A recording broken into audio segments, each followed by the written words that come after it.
Ahora que mi hija mencionaba a Sebastián, esta mañana temprano, él llegó, yo le abrí y yo vi a Sebastián tan alto, más alto que yo. Y yo pensé, caramba, ¿cómo ha crecido Sebastián? Hace años, antes de que él llegara aquí a la iglesia, yo tuve un sueño. Y yo me veía en un salón en alguna parte, un salón lleno de gente. Ahí se estaba haciendo una clase en ese salón. A un lado del salón había un corredor. Yo por alguna razón en el sueño salí al corredor que tenía salida a una calle. Y yo vi entrar un señor con un niño de la mano, un niño pequeñito de la mano. Y el señor me preguntó: ¿hay escuela bíblica, escuela dominical? Y yo le dije: sí, tenemos clase para el niño también. Y entonces él dijo: no, yo dejo al niño y me voy. Y le dije: no, quédese, que tenemos una clase para usted. Y le señalé un salón y tenemos clase para el niño.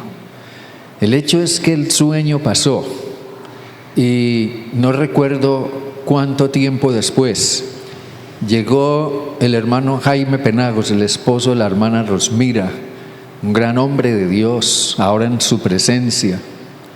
Llegó el hermano Jaime Penagos con un niño de la mano y yo me quedé sorprendido.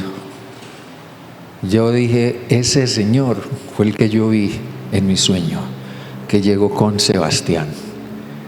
Ahí está Sebastián hoy. En realidad ha crecido, no solo físicamente. Él tenía 5 años cuando llegó, ahora tiene, no sé, como 20. Así que ahí está Sebastián, una gran promesa de Dios. Gracias al Señor por Sebastián. Amén.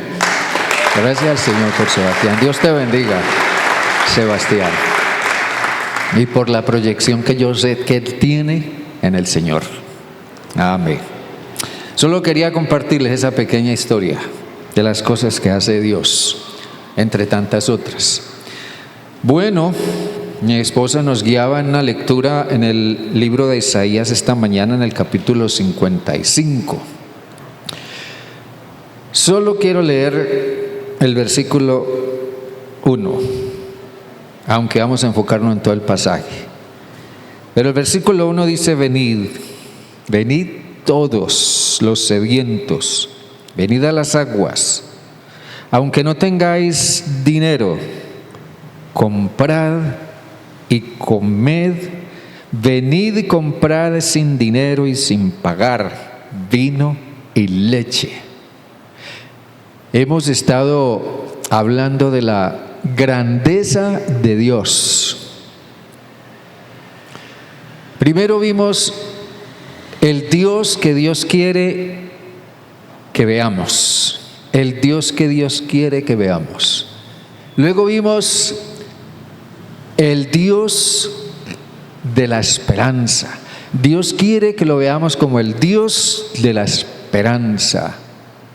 Y hoy quiero que hablemos del tema realidades irrefutables.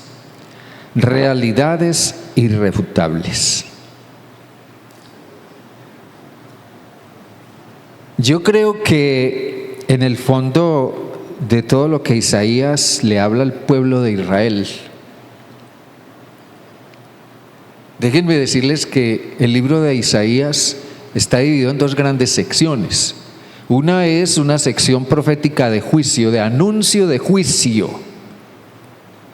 y la otra es una sección de anuncio de esperanza. Dios traerá juicio, pero también da esperanza. Y en el fondo de todo lo que Isaías habla al pueblo de Israel hay una pregunta crucial. ¿En qué confía realmente esta gente? ¿En qué confía realmente esta gente? En todo ese mundo de Isaías, ese mundo de agitación militar, de amenaza de invasión, ese mundo de fanatismo religioso, ese mundo de idolatría, en medio de toda esa agitación. Isaías se pregunta al observar eso, pero al fin de cuentas, ¿en qué cree realmente? ¿En qué confía realmente esta gente? Ese era un mundo también de, diría yo, de candidatos políticos a encontrar en ellos la ayuda que Israel necesitaba. Pero Isaías se sigue preguntando en qué confía realmente esta gente. Esta gente tiene un Dios que los ama, tienen un Dios que es omnipotente, tienen un Dios con un propósito real y sin igual para sus vidas, tienen un Dios cuya grandeza es incomparable, pero están llenos de ídolos. Han trasladado su fe y su confianza a un ídolo o a una serie de ídolos y de dioses falsos. Hay un lamento muy grande en el profeta Jeremías, que fue posterior a Isaías y que en alguna forma siguió viviendo ese mismo mundo de Isaías. Y Jeremías decía: va a llegar el momento, va a llegar el tiempo en que irán a las ciudades de Judá y los habitantes de Jerusalén a clamar a los dioses, a quienes queman incienso, los cuales no los podrán salvar en el tiempo de su mal, porque según el número de tus ciudades fueron tus dioses, Judá, y según el número de tus calles, Jerusalén, pusiste los altares de ignominia, altares para ofrecer incienso a Baal. Baal aquí es símbolo de cualquier dios falso, en cualquier tiempo y en cualquier momento en el que la gente o las sociedades o las naciones depositan su confianza, esperando de ellos ayuda. Reemplazaron a Dios por sus ídolos. Ellos pusieron su esperanza en un ídolo. Y lo que es peor, prefieren seguir encaminándose al abismo antes que confiar en Dios. Isaías les hace ver: los ídolos no salvan. Cualquiera que sea el ídolo, los ídolos no salvan. Los ídolos no ayudan. Los ídolos no son de provecho. Y lo peor de todo, los ídolos no cambian el corazón. Lo que Isaías trata de hacerle ver a aquella nación idólatra en cabeza de su rey es que lo único que puede evitar una guerra que traiga una masacre impresionante es que cambie el corazón. Que cambie el corazón de aquellos que están en pugna política o religiosa. Es lo único que puede evitar una confrontación que lo único que hará es empeorar las cosas. Pero Isaías les hace ver: los ídolos no cambian el corazón. Los ídolos lo que hacen es exacerbar más el espíritu guerrero, el espíritu violento, el espíritu de odio y de confrontación. Entonces, Isaías confronta a Israel. Isaías, como enviado de Dios, como profeta de Dios, confronta a Israel con realidades irrefutables en las que solo Él puede obrar. Realidades irrefutables en las que solo Dios puede obrar. La primera realidad con la que Isaías confronta a Israel es que Israel sigue siendo un pueblo sediento. Israel sigue siendo un pueblo sediento. Dioses por aquí, ídolos por allá, algo de religión para en alguna manera ver si logran algún favor de Dios, pero nada funciona. Israel sigue siendo un pueblo sediento. Por eso el versículo 1 dice: venid todos los sedientos, venid todos los sedientos, venid a las aguas. Isaías percibe que Israel busca desesperadamente una esperanza. Y no era diferente entonces a lo que es el mundo hoy. Hoy el mundo busca una esperanza. En el fondo de todo, lo que el mundo hoy en día hace en cabeza de sus dirigentes políticos o religiosos o filosóficos o lo que sea, el mundo sigue buscando una esperanza. La ONU busca una esperanza para el mundo. Este mundo se está sobrepoblando, ya no hay donde vivir, el oxígeno se está acabando, el agua se va a acabar. Hay que hacer algo. Sí, las naciones siguen buscando una esperanza. Déjenme decirles aquí esto, volviendo un poco atrás en la historia de Isaías. En los comienzos del ministerio de Isaías, en los tiempos del rey Acab,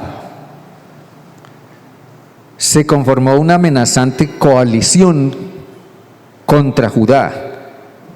Les aclaro, Judá para ese entonces era una parte separada de Israel. Isaías sigue viendo a Israel como un todo, pero había habido una separación, una división. Judá se había separado de Israel y se conformó lo que se llamaba el reino del norte, e Israel siguió llamándose Israel y se conformó el reino del sur era Acab y el reino del norte Israel. La capital de Israel era era Samaria, y la capital del reino del sur era Jerusalén.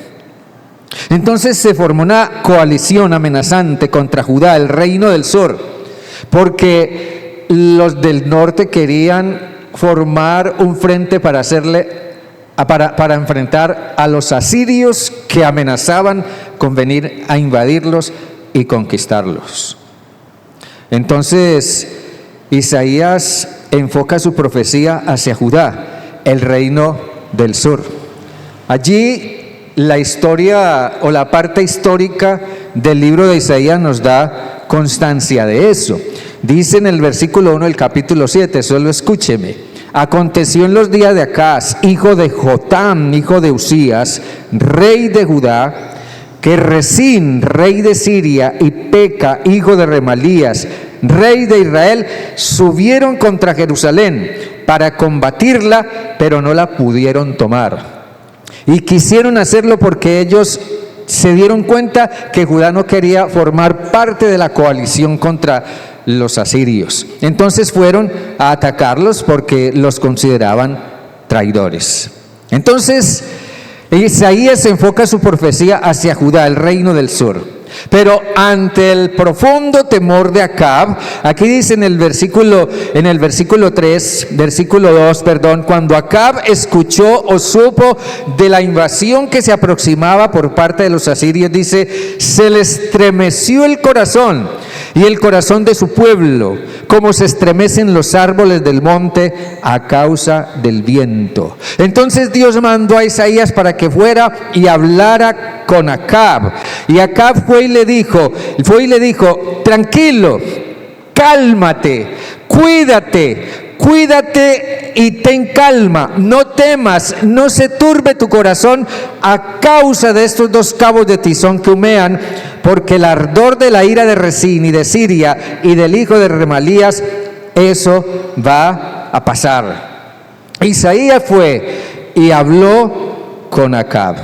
Dios le ofreció ayuda a Acab. Le dijo, mira, si tú quieres y puedes estar seguro de todo lo que yo estoy dispuesto a hacer para sacarte de ese problema, pídeme una señal. Pon tu confianza en mí. Pídeme una señal. Le dijo Dios a Acab, pide para ti una señal de parte de Jehová tu Dios, demandándola ya sea de abajo o en lo profundo, ya sea de abajo en lo profundo o de arriba en lo alto. Dios le ofreció ayuda a Acab, pero Acab rechazó la ayuda de Dios. Por tanto, quedó a expensas de las consecuencias. En el versículo 17, vuelvo y leo, escúchenme. Entonces Dios le advirtió a Acab que su rechazo traería consecuencias. Dios le dijo, pide una señal, pero Acab dijo, yo no voy a pedir señal a Dios, yo no quiero tentar a Dios, yo no voy a pedir ninguna señal a Dios. Entonces Dios le dijo, antes que un niño recién nacido llegue a tener uso de razón, ese juicio que se describe aquí va a venir. Simple y sencillamente se va a derramar sobre Israel. Dice el versículo 17, Jehová hará venir sobre ti, sobre tu pueblo y sobre la casa de tu padre, días cuales nunca vinieron desde el día en que Efraín se apartó de Judá. Esto es, al rey de Asiria. ¿Cuál es el punto? El punto es que la crisis que se describe aquí no era otra cosa más que el resultado de una condición espiritual arruinada. Una condición espiritual en quiebra, totalmente colapsada. Esto podía verse en el culto que se ofrecía a Dios. El culto que se ofrecía a Dios era solo una rutina religiosa, que más que honrar, era un insulto a Dios. En el versículo 4 del capítulo 1 dice, hay gente pecadora, pueblo cargado de maldad, generación de malhechores, hijos depravados, dejaron a Jehová y provocaron a ira al Santo de Israel, se volvieron atrás. Y luego en el versículo 11 del capítulo 1 dice, ¿para qué me sirve, dice Jehová, la multitud de vuestros sacrificios?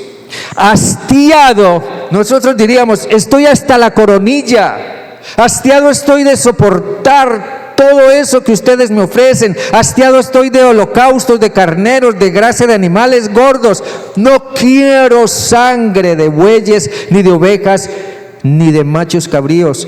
¿Quién les está pidiendo eso? ¿Quién está demandando eso de sus manos cuando ustedes vienen para pisotear mi templo? Para hacer simplemente acto de presencia. Isaías reclama lo importante que es el culto para Dios. El culto a Dios es el factor esencial para que una persona, una familia o una nación progresen moral y socialmente. Pero lo que Isaías observaba es que Israel, en este caso Judá, no estaba en ese plano, no adoraban a Dios, solo hacían un culto vacío, solo hacían un acto de presencia, solo hacían una parodia religiosa. Porque en el fondo la gente había perdido su confianza en Dios y pensaban, la forma de pensar de ellos era, bueno, si Asiria ha tratado con desprecio a la nación de Israel y la ha pisoteado y ha hablado mal de ella y la ha maltratado, y es más, los dioses asirios han sido introducidos en el templo y Dios no ha hecho nada, entonces ¿qué podemos esperar o cómo podemos confiar en las promesas de Dios? Eso era lo que ellos pensaban. Entonces el problema era un profundo vacío de fe, un profundo vacío de la presencia real en el corazón de aquella sociedad y en el corazón de cada persona que pretendía adorar a Dios. La gente dependía del rey. Y si el rey no quería promover la fe en Dios, entonces la fe del pueblo se venía abajo. Y traía como resultado la idolatría, la más baja inmoralidad y la guerra. Saben, el ejemplo del rey era: no podemos confiar en Dios. El discurso del rey era: no podemos confiar en Dios. El decir del rey era: Dios no es confiable, no hay manera de confiar en Dios.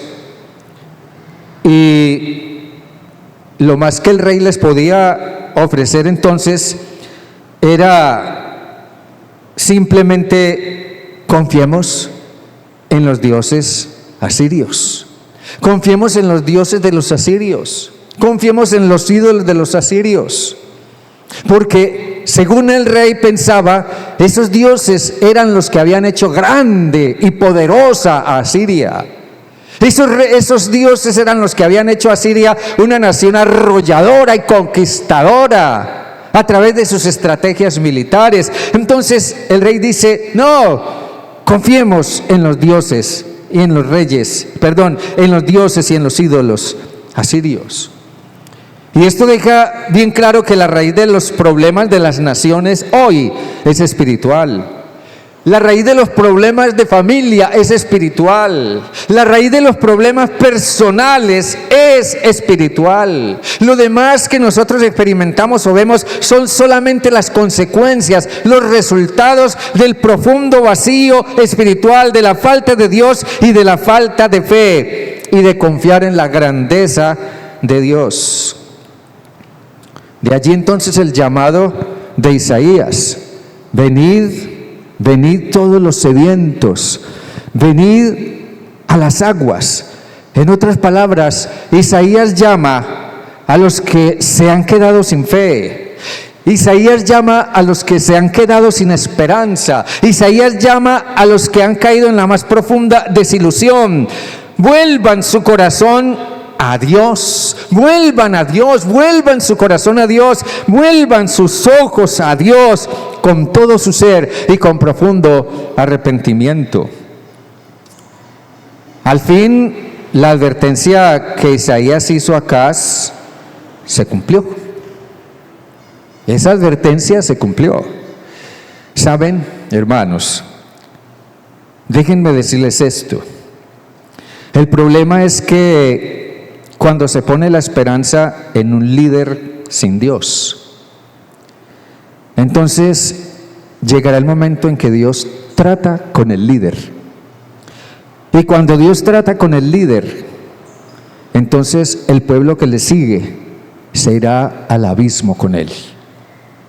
Siempre es la misma historia.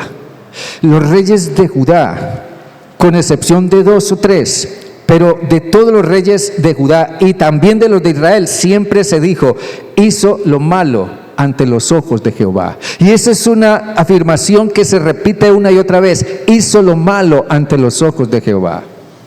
Y siempre encontramos el mismo desenlace. El rey hace lo malo delante de los ojos de Dios, rechaza a Dios, reniega de Dios, maldice a Dios, niega que Dios sea real o que Dios pueda ayudar, y el pueblo simplemente le sigue, y el pueblo también termina haciendo lo malo delante de Dios. El rey se viene abajo, el pueblo se viene abajo, viene quienes los conquistan y se los llevan esclavizados al exilio, y junto con el rey va también el pueblo. El rey se viene abajo y también el pueblo, la nación, la sociedad se vienen abajo. La profecía de Isaías se cumplió. Acab se vino abajo.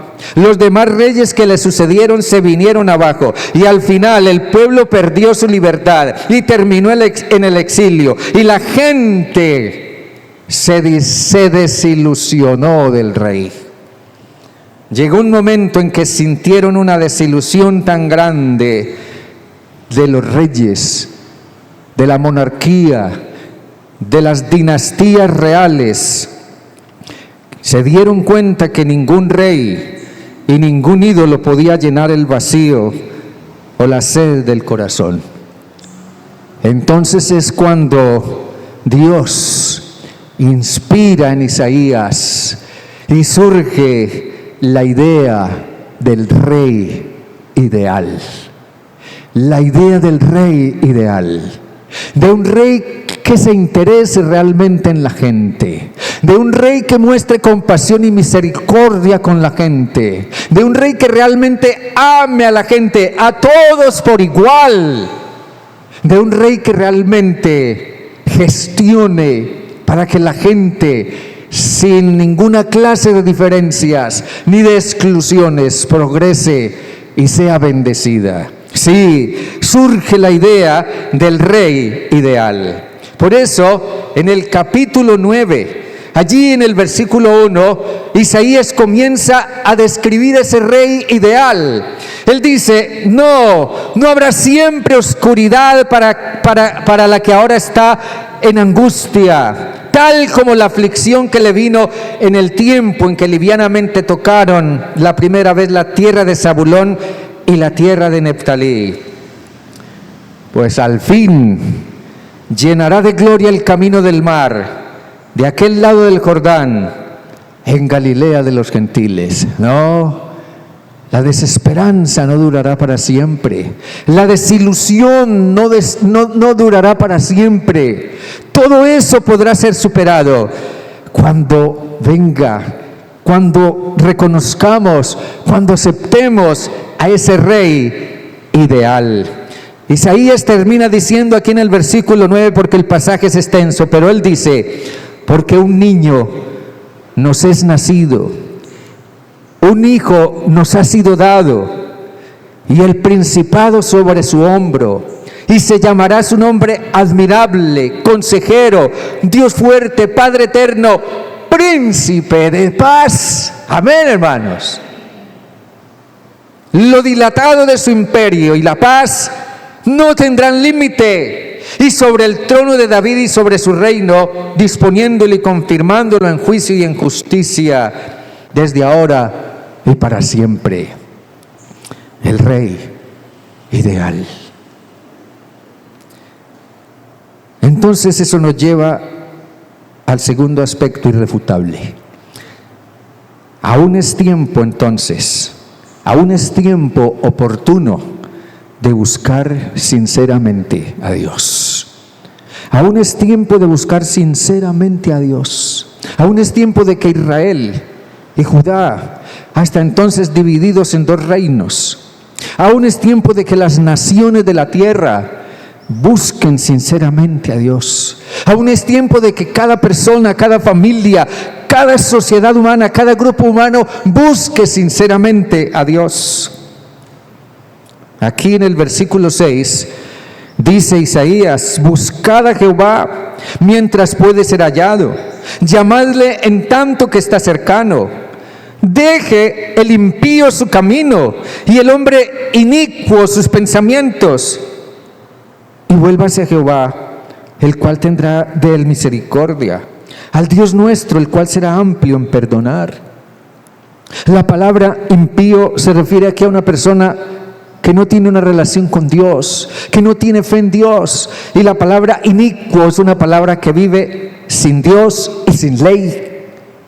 Y el profeta está diciendo, los que aún no tienen una relación real con Dios, o los que viven sin Dios y sin rey, vuélvanse a Dios, arrepiéntanse y dejen sus caminos. Ahora, Isaías persiste en lo que había sido su más profunda convicción. Su más profunda convicción. En tanto que el rey insistía, confiemos en los asirios, ellos nos darán la libertad. Confiemos en los ídolos asirios, ellos nos ayudarán. Pero Isaías insistía, no, busquemos a Dios, confiemos en Dios. Era una realidad. ¿Cuánta gente había quedado desilusionada y sin esperanza? Habían quedado vacíos y sedientos de paz, sedientos de justicia, sedientos de bienestar, sedientos espiritualmente. Porque los reyes, las monarquías, los habían explotado y los habían engañado. Ya hemos dicho en otro momento que lo que Isaías percibe es la profunda necesidad espiritual de la gente. Una necesidad que la gente pensaba, si tenemos libertad, la llenaremos. Si tenemos lo que queremos, llenaremos la necesidad que tenemos. Si podemos hacer lo que nos dé la gana hacer y vivir como queramos vivir, si nos dejan vivir como nos dé la gana, podremos llenar la necesidad que tenemos. Si podemos practicar la religión que queremos practicar, llenaremos nuestra necesidad con esa religión. El salmista David, hablando de necesidad espiritual, el salmista describía lo que es una necesidad espiritual. Él decía, como el siervo busca por las aguas o por las corrientes de las aguas, como el siervo busca por las corrientes de las aguas, así clama por ti, oh Dios, el alma mía. Mi alma tiene sed de Dios, del Dios vivo. Amén. Necesidad espiritual. Nuestra necesidad espiritual es sed de Dios. Lo que nuestra alma necesita es sed de Dios. Más allá de la ropa de marca, más allá del televisor de última generación, más allá del celular de 15 millones de pesos, más allá del carro último modelo, más allá de lo que sea, lo que nuestra alma necesita es a Dios. Mi alma tiene sed de Dios, del Dios vivo, decía el salmista. Ahora Isaías nos habla de esa clase de sedientos. Venid a mí todos los que tengan, dice, venid todos los sedientos a las aguas. Los que buscan las aguas son los sedientos, y los sedientos son los que buscan las aguas. Aquí Isaías dice que esos sedientos que buscan el agua no tienen recursos para comprarla o adquirirla.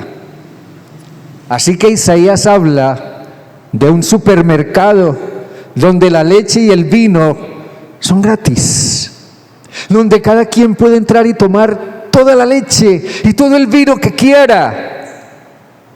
Venid y comprad, venid, comprad y comed, venid, comprad sin dinero y sin pagar vino y leche. Aunque no tengáis dinero, vengan y compren. En este supermercado todo es gratis y en abundancia. No hay restricciones de ninguna clase. Pero luego dice en el versículo 2, Isaías hace una penetrante pregunta: ¿por qué gastáis el dinero en lo que no es pan y vuestro trabajo en lo que no sacia? Oídme, escúchenme atentamente. Coman de lo mejor y se deleitará su alma con manjares.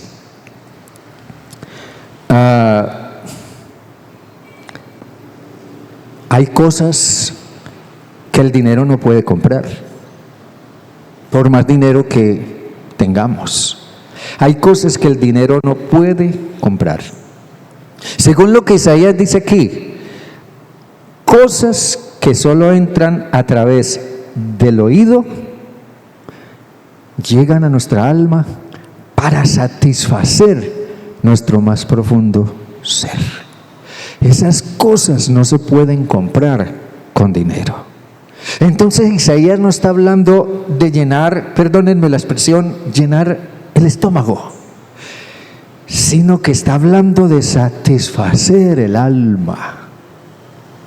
Por eso él dice: inclinen su oído, escuchen, dejen que a través de su oído entre lo que puede hacer que su alma viva.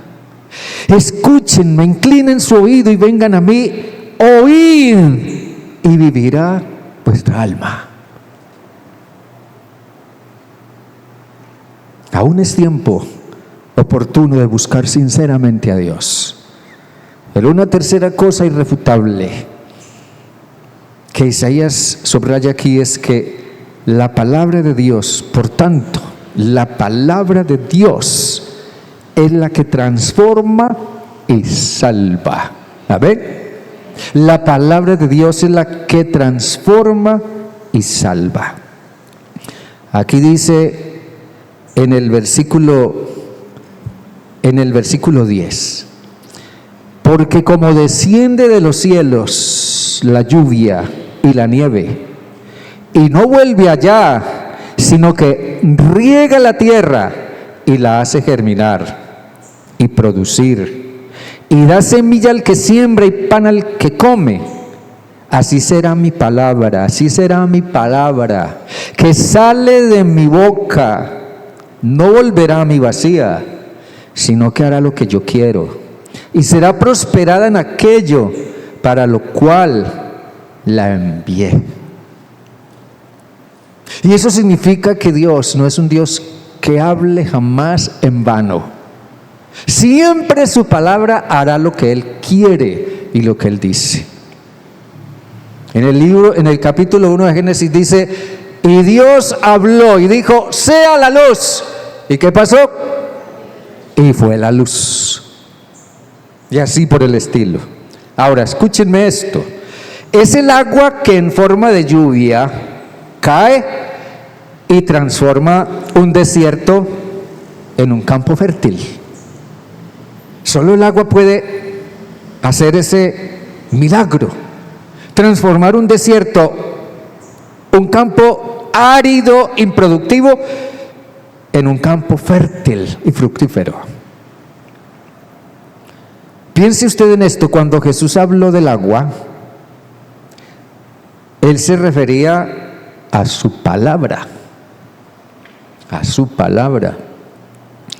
Él le dijo a Nicodemo: el que no naciere de agua y del Espíritu no podrá ver el reino de Dios. Agua y Espíritu. Jesús se refería a su palabra. El que no deje o no permita que el Espíritu Santo ilumine la palabra de Dios en su corazón, no podrá ver el reino de Dios. Jesús estaba diciéndole a Nicodemo, tienes que volver a la palabra. Deja que el Espíritu Santo te muestre lo que hay en la palabra para que nazcas de nuevo.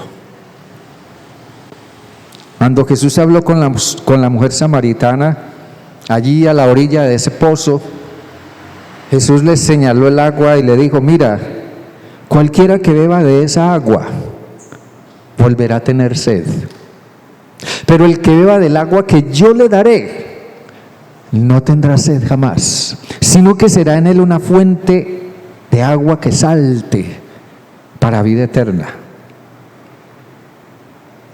Jesús se refería al hablar del agua a su palabra. Ahora miren, al final de una fiesta judía que se conocía como la fiesta de los tabernáculos, en el tiempo de Jesús se celebraron varias de esas fiestas durante el ministerio de Jesús. En una de esas fiestas Jesús fue al templo. Esa fiesta duraba 8 días. Y el último día era un día sumamente fastuoso, ceremonial. Bueno, era una cosa muy grandiosa lo que hacían el último día. Entonces, al final de la fiesta, Jesús fue al templo. Pero Jesús observó ese templo lleno de gente, multitudes de personas, multitudes de gente. Pero Jesús observó también que lo que estaban haciendo era practicar un rito monótono y vacío, un rito que no cambiaba para nada a través de los años. Siempre era lo mismo, lo mismo. Cada año, por muchos años, por siglos prácticamente, celebraban la fiesta de los tabernáculos desde el tiempo cuando estuvieron en el desierto y construyeron cabañas para poder sobrevivir. Entonces celebraban eso cada año, por eso se llamaba los tabernáculos o de las cabañas. Pero era un culto monótono, vacío y sin mayor creatividad y sobre todo Jesús se dio cuenta de que eso no dejaba nada en el corazón de la gente. Ahora, uno de los ritos celebrados durante esa fiesta era lo que se conocía como la libación de agua. Todos los días el sumo sacerdote iba seguido por los demás sacerdotes y por la gente en una procesión desde el templo hasta el pozo de Siloé. Y allá en ese pozo el sumo sacerdote, llevando una jarra, sacaba agua. Todos los demás debían sacar una jarrada de agua y volvían en procesión otra vez hacia el templo al sacar esa agua del pozo de Siloé. Y regresaban cantando lo que dice Isaías 12:3: sacaréis agua con gozo de las fuentes de la salvación. Y cantaban esa parte mientras hacían la procesión. Y después llegaban al templo y el sumo sacerdote encabezaba la ceremonia, tomando su jarra y derramándola sobre el piso al pie del altar. Esa era una ceremonia simbólica que volvía otra vez a hacerles recordar la promesa del Mesías que les traería la liberación, pero también auguraba buenas cosechas y que nacieran muchos hijos y que hubiera mucha prosperidad. Y Jesús observó eso y escuchó lo que cantaban: sacaréis agua con gozo de las fuentes de la salvación. Pero Jesús se dio cuenta de que todo eso se reducía a una mera tradición, a un ritualismo. No había palabra que alimentara a la gente, que saciara la sed espiritual de la gente, que le hiciera ver su propio ser interior a la gente. Y yo diría, de una manera un tanto subversiva, desafiando al mismo sumo pontífice y a los líderes y a las tradiciones, Jesús se puso en pie y planteó una alternativa diferente. Si alguno tiene sed, gritaba Jesús desde algún lugar del templo, si alguno tiene sed, venga a mí y beba. Si alguno tiene sed, venga a mí y beba. Y Jesús se señaló a sí mismo como la fuente de agua donde se podía calmar esa sed espiritual de las multitudes. Venga a mí y beba. Jesús concuerda con Isaías en este llamado. Solo Dios puede saciar la sed del alma. Y Jesús es Dios. Y Jesús aquí habla como Dios. Y Jesús está trayendo el llamado de Isaías a su propio tiempo. Y por medio del texto bíblico escrito, está trayendo su mismo llamado a nuestro tiempo. Eso era como decir: ustedes no se dan cuenta de que esa agua que sacan del pozo de Siloé y la traen en procesión y la derraman ahí con la esperanza que lo hacen, no se dan cuenta de que esa agua se refiere a mí. No han llegado a la conclusión de que lo que cantan, la profecía que Isaías anunció hace tanto tiempo, se refería a mí. Por eso les dice: los que tengan sed, vengan a mí, porque yo soy el cumplimiento de esa profecía. No se trata de andar año tras año derramando agua que no deja ninguna satisfacción.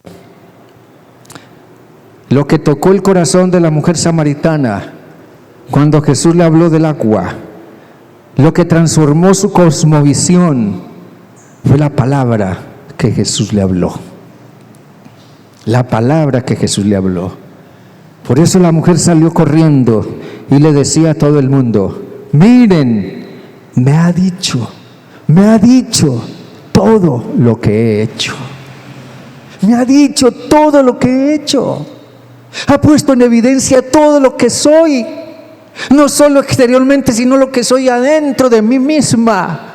Me ha hecho ver lo equivocada que he estado, me ha hecho ver mis pecados, me ha hecho ver mis errores, mi inmoralidad, me ha hecho ver mi propio egoísmo y mi insensatez. Me ha dicho todo lo que he hecho. Es la palabra de Dios la que transforma. Una mujer tenía serios conflictos con su madre por causa de su carácter.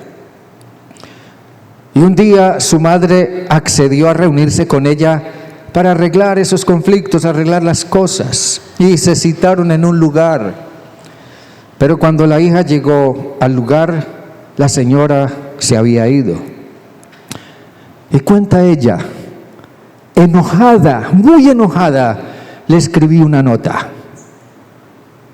Pero después la releí al sentir que Dios me impulsaba a responder con amor. Pero después la respuesta que recibió de su madre fue una llamada telefónica en la que su madre simplemente le dijo, has cambiado, has cambiado. Y Dios usó eso para hacer que su madre se interesara en Jesús y finalmente lo recibiera como su Salvador personal. Sí, la palabra de Dios cambia.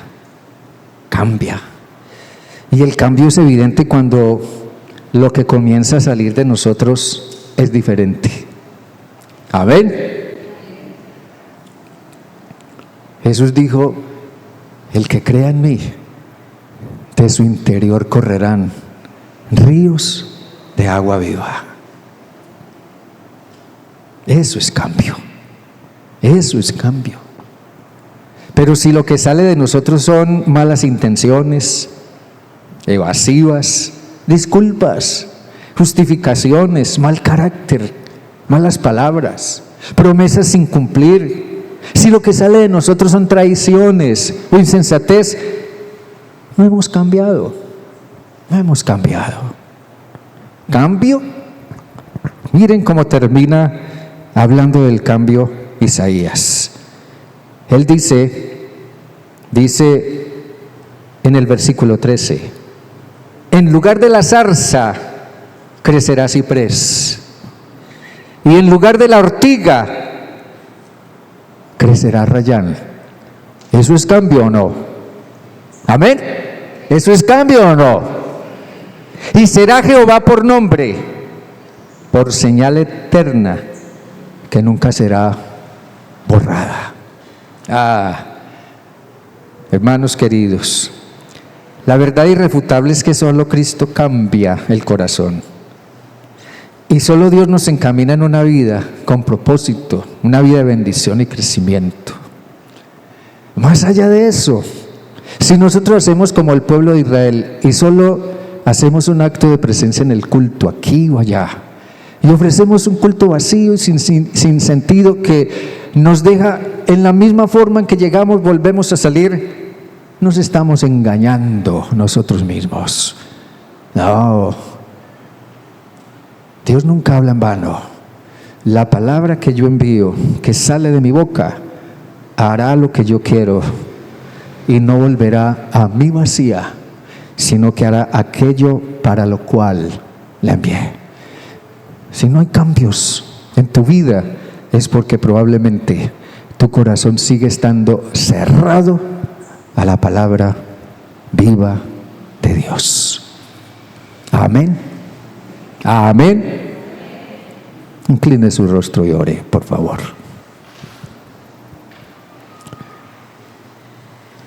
Dios bueno, Dios de toda gracia, tú siempre nos hablas y ninguno de nosotros somos la excepción a lo que tú tienes que decir. Todos y cada uno de nosotros necesitamos darle lugar a tu palabra viva.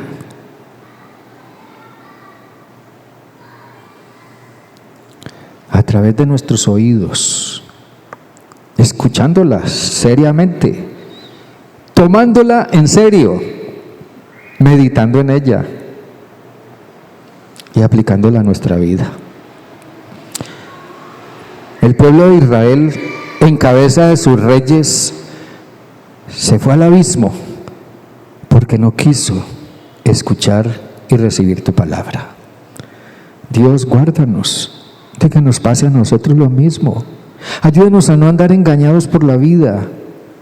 pensando que con lo que estamos haciendo es suficiente. Yo creo que tu palabra nos es dada para que examinemos nuestro corazón profundamente, nuestra relación contigo, nuestro andar en ti. Examinemos nuestra fe, nuestro compromiso, nuestra vida de santidad, nuestra vida moral, nuestros pensamientos, nuestra mente, nuestros valores, nuestras prioridades. Nos examinemos en todo a la luz de tu palabra y podamos verte como ese Dios que tú quieres que veamos, como ese Dios en el cual hay esperanza, y como ese Dios que ahora nos plantea estas realidades irrefutables.